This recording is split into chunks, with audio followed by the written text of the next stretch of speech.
Welcome to Charter Local Edition. I'm Tracy Young. Our guest is Long Beach City Council member Gary DeLong, who represents the 3rd District, and he joins us to discuss the impact of pensions on Long Beach's city budget. Nice to have you with us, Council member. Well, thank you for the invitation. Will you start just a few years back, approximately how much of your annual budget went to pensions, and then what it is today? What's changed over the last couple of years? Well, on an approximately $400 million annual general fund, we spent about $6 million on pensions 7 years ago.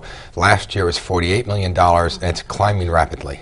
I've heard the mayor say that he thinks within about 3 years, it could be 30% of the general fund budget could go to fund pensions, and what he said to me was basically the fact that what he does is it reduces your ability to do things like provide, potholes and keep the library open and help, some of our local services. Well, that's exactly right, but it does not only those things, but then it creates fewer firefighters to come to your home if you have an emergency. It's fewer police officers on the street, and your crime can spike. I mean, it's tremendously negative for the city. So let's talk about how we got into this situation. What I'm constantly hearing from CalPERS is the fact that the average person in CalPERS is drawing a salary, or basically a pension, of about $26,000 a year.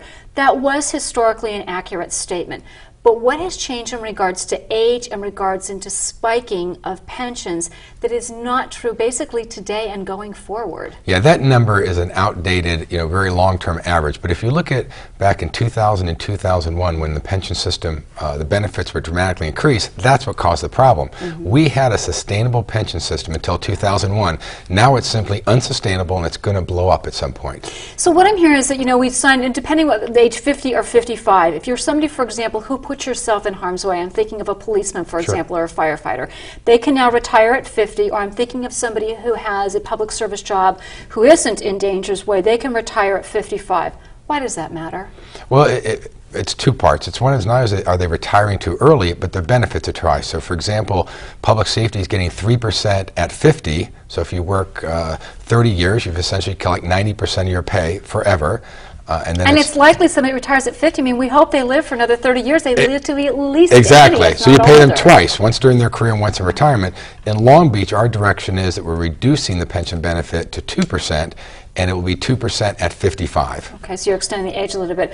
What also happened in regards to, for example, a lot of people, what they were doing is it made a change to just your last year, and it was not just your salary of your last year, but people could hold up their vacation for years, and that went into that, or certain skills or certain things. So basically they made that last year much They were spiking. Higher. They were spiking the pension system, taking advantage. And then your number was based on that number. That's correct. How is Long Beach addressing Well, that? Long Beach is doing two things. One is we've taken out those extraneous things, so it's really more about your base compensation, not overtime, not vacation time, not sick days, but really what your compensation was.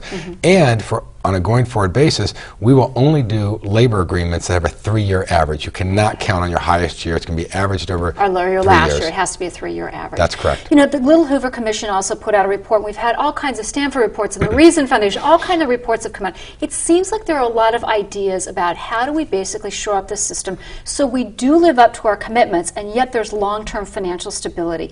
What kind of other ideas are out there right now? First, let me just say I strongly support the Little Hoover Commission's pension reform report they've done.